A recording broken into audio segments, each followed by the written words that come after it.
Hello and welcome to the August 9th edition of the Gold Coats and Guns Short News. My name is Tom Luongo. How are you today? I want to talk about Russian sanctions, okay? So this morning, we've got new Russian sanctions.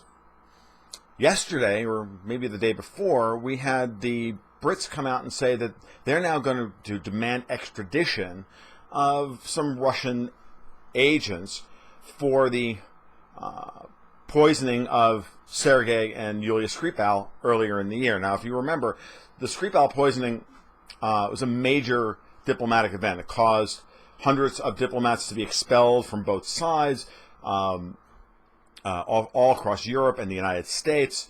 The Russians had to respond in kind, and no proof has ever been put forth. There's just the assurances of the British government that this is what happened, and that a Russian nerve agent, Novichok, which is a general class of compounds that could be made at Porton Down, the British chemical weapons research facility, which was right down the road from where Skripal and his daughter were supposedly poisoned. By the way, this stuff is so toxic that a drop of it would kill half a city.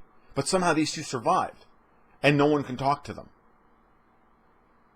Yeah, pull the other leg, it plays Jingle Bells. Now, the thing is here that the reason this is being brought up again, the reason the Brits are pushing on this, is because they needed to continue this evil Russian narrative. We had the banning of Alex Jones on Monday. Then we had the special elections on Tuesday, especially the one in Ohio, in supposedly purple Ohio, which is no longer purple. Ohio is now firmly red, in order to continue this process of trying to manufacture a blue wave for the Democrats in November, coming into the midterm elections. So right after that, we now have the Brits saying this, and then at the same time, new sanctions are put on. Not even the ones we were talking about a week ago with Lindsey Graham wanting to having to put this major sanctions bill on the floor of the committee. This is a new set of sanctions being pushed by the State Department over the Skripal poisoning, referencing that directly.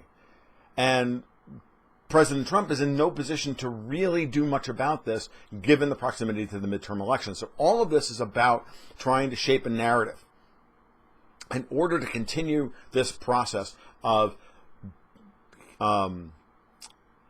demonizing the Russians for everything that's wrong with our political system, because when the Democrats lose in November,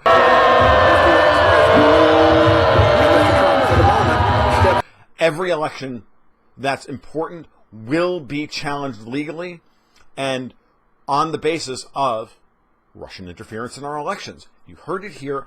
It's so obvious what's happening at this point. The sanctions themselves that were just put on are meaningless.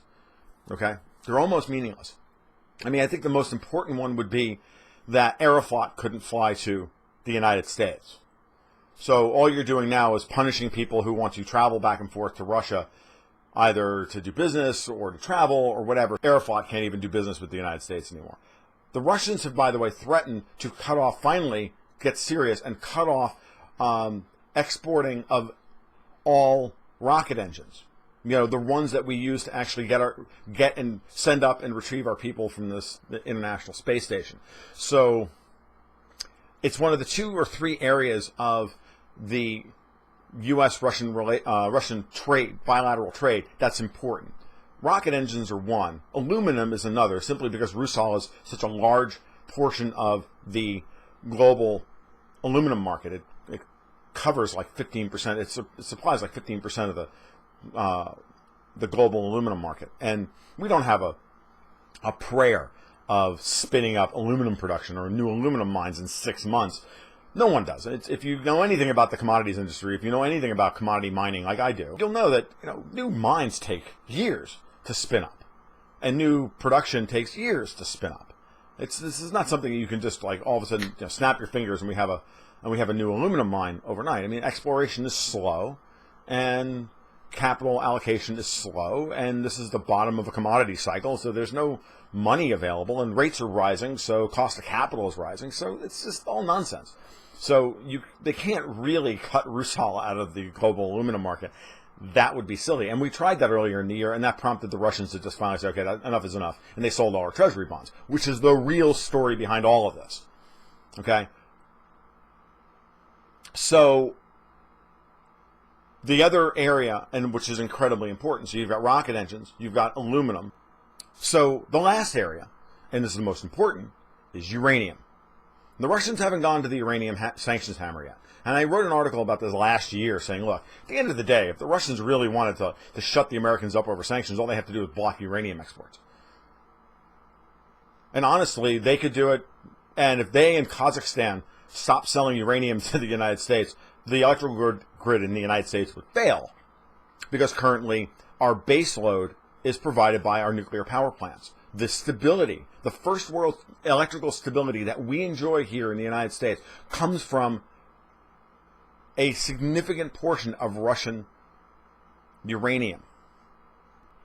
And the Russians own most of the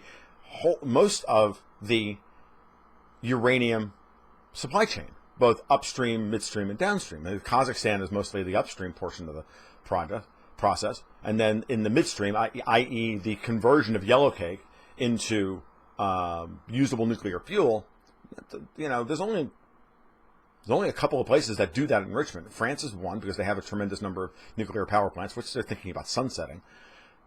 And the Russians, Rosatom, the state Russian uranium company. And most people don't understand this. So you'll notice that Trump never goes after uranium. You'll notice that Lindsey Graham never talks about uranium. There's a reason for that. Because you don't maintain political support in a country where the lights don't turn on. You can't run a first world economy on solar and wind.